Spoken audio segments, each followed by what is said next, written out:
ईश्वर आगे कहते हैं, इस कुछ नहीं में से भी सब कुछ प्रकट हुआ। यह एक ऐसी आध्यात्मिक घटना थी जो कि पूर्णतः स्वतः संगत थी, अचानक थी, जिसे कि तुम्हारे वैज्ञानिक महाविस्फोट सिद्धांत कहा करते हैं। जैसे ही सभी तत्वों का घटनाक्रम आगे बढ़ा, समय की रचना की गई, फिर जो चीज़ पहले यहाँ थी वह बाद में वहाँ हो गई, और इस तरह उसके यहाँ से वहाँ तक पहुँचने में जो अवधि लगी वह मापनीय हो गई। इसके जो भाग दृश्य थे वे खुद को एक दूसरे के सापेक्ष रूप में परिभाषित करने लगे, और फिर वे भाग भी ऐसा ही करने लगे जो कि अदृश्य थे।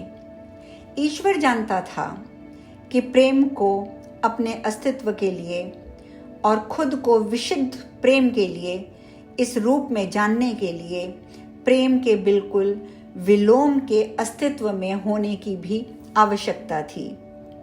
इसलिए ईश्वर ने प्रेम के नितांत विपरीत की रचना की, यानी वह जो प्रेम नहीं है, जिसे अब भय कहा जाता है। ज्यों ही भय अस्तित्व में आया, त्यों ही प्रेम का अस्तित्व हो गया, जिसे अनुभव किया जा सकता था। प्रेम और उसके विलोम में बीच में रची गई इसी द्वैत भावना को मनुष्य अपने अपने धार्मिक मतों में अलग अलग नाम दिया करता है, जैसे बुराई का जन्म, आदम का पतन, शैतान की बगावत इत्यादि। जैसे विशुद्ध प्रेम को एक चरित्र का रूप देकर तुमने उसे ईश्वर कहना शुरू कर दिया, बिल्कुल वैसे ही नीच भय को एक चरित्र का रूप देकर तुमने उसे शैतान कहना आरंभ कर दिया। पृथ्वी पर कुछ लोगों ने इस घटना को कुछ अधिक ही विस्तृत वर्णन के साथ अपने अपने धर्म ग्रंथों में बाकायदा जगह दी है। उनमें युद्धों व लड़ाइयों का, दिव्य सैनिकों व शैतानी लड़ाकाओं का, अच्छाई व बुराई की ताकतों का, प्रकाश व अंधकार का वर्णन आदि भरा पड़ा है। धर्म ग्रंथों की ये कथाएं मानव द्वारा सृष्टि की रचना के बारे में, उस घटना को समझाने के लिए, समझने के लिए और दूसरों को यह बताने के कि वे क्या समझ पाए हैं, तत्कालीन प्रयास रही हैं, जिससे कि मानवीय आत्मा तो गहराई तक अवगत है, लेकिन मानव मन उसे शायद ही समझ पाया है। ब्रह्मांड के विभाजित रूपांतरण को अभिव्यक्त करते हुए ईश्वर ने परम पुनीत शक्ति में से वह सब रचा जो अब अस्तित्व में है, दृश्य भी और अदृश्य भी। दूसरे शब्दों में कहें तो न केवल मूर्त ब्रह्मांड की रचना की गई, बल्कि अमूर्त ब्रह्मांड की रचना भी की गई। ईश्वर का द्वितीय अंश जो हूँ नहीं हूँ के संतुलन में के उत्तरार्ध को रचता है, फिर भी विस्फोटित होकर उस पर परम संपूर्ण की अपेक्षा छोटी छोटी इकाइयों वाली अनंत संख्या में विस्तीर्ण हो गया है। यही शक्ति संपन्न इकाइयों को तुम आत्मा कहते हो। तुम्हारी कुछ धार्मिक मान्यताओं में ये कहा गया है कि परम पिता परमात्मा की बहुत सारी संतान आत्माएं हैं।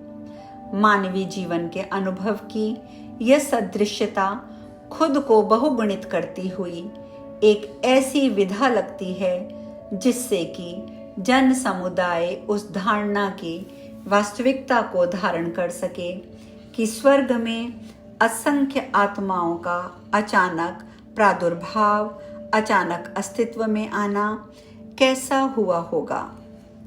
इस मामले में तुम्हारी पौराणिक कथा कहानियां परम वास्तविकता से बहुत दूर नहीं हैं, क्योंकि मेरी समष्टि में समविष्ट ये असंख्य आत्माएं ब्रह्मांड की भाषा में मेरी संतान ही तो हैं। मेरे इस प्रयोजन के चलते कि मैं एक हूँ किंतु बहुत हो जाऊं, एको हम बहुत श्याम, इसके पीछे मुझे अपने इतने पर्याप्त भाग करने थे कि मैं अनुभव गम्यता द्वारा स्वयं को जान सकूं। अनुभव गम्यता द्वारा स्वयं को सृष्टा के रूप में जानने का सृष्टा के पास एक ही तरीका होता है और वह है सृष्टि करना। इसीलिए अपने उन असंख्य अंशों जिन्हें कि तुम आत्मा कहते हो में से हर एक को मैंने सृजन की वही क्षमता दे दी है जो कि संपूर्ण के रूप में मुझ में है। यह वही बात है जो तुम्हारे धर्मों में इस तरह कही जाती है कि तुम्हें ईश्वर के अनुरूप ही रचा गया है। इसका मतलब ये नहीं है, जैसा कि कुछ लोग कहते भी हैं, कि हम दोनों का शारीरिक स्वरूप एक जैसा है। हालांकि किसी मकसद के लिए ईश्वर जैसा चाहे वैसा रूप धर सकता है, बल्कि इसका मतलब ये है कि हमारा सार तत्व एक ही है। हम एक ही सामग्री से बने हुए हैं, बल्कि हम एक ही सामग्री हैं। हम में एक जैसा ही गुणधर्म है, एक जैसी क्षमताएं हैं और विरल वायु में से मूर्त वास्तविकता रचने की क्षमता भी उनमें शामिल है। तुमको यानी अपनी आध्यात्मिक संतान को रचने के पीछे मेरा उद्देश्य था स्वयं को ईश्वर के रूप में जानना। तुम्हें रचे बिना सिवा किसी और तरह से मैं ये जान भी नहीं सकता था। इसीलिए ये कहा जा सकता है और कई बार कहा भी गया है कि तुम्हारा मेरे लिए प्रयोजन ये है कि तुम स्वयं को मुझ जैसा ही जानो।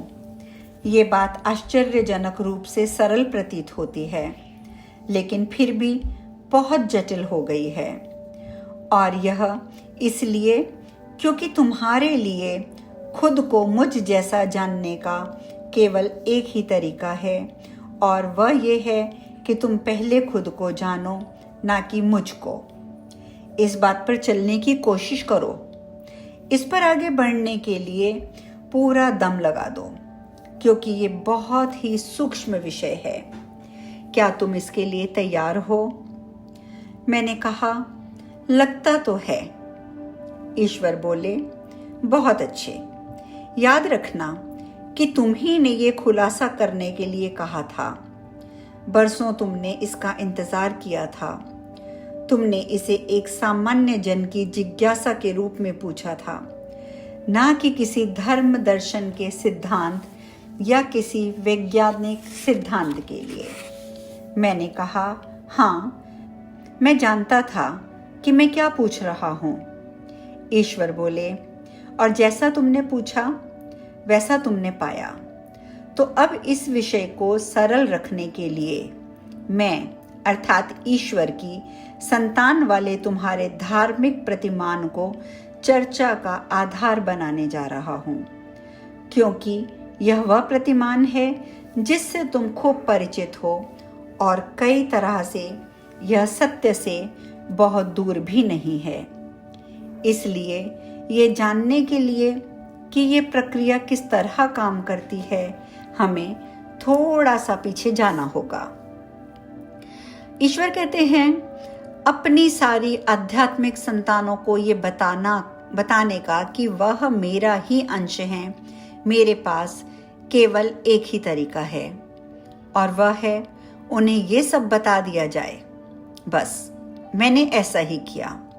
लेकिन आत्मा के लिए सामान्य तौर पर खुद को ईश्वर रूप में या उसके अंश रूप में या उसकी संतान रूप में या मेरे लोक के उत्तराधिकारी के रूप में जानना या किसी भी अन्य धर्म के सिद्धांत के अनुसार किसी अन्य रूप में जानना काफी नहीं है। जैसा कि मैं पहले समझा चुका हूं कि किसी बात को जानना और उसे अनुभूत करना दो अलग अलग बातें हैं।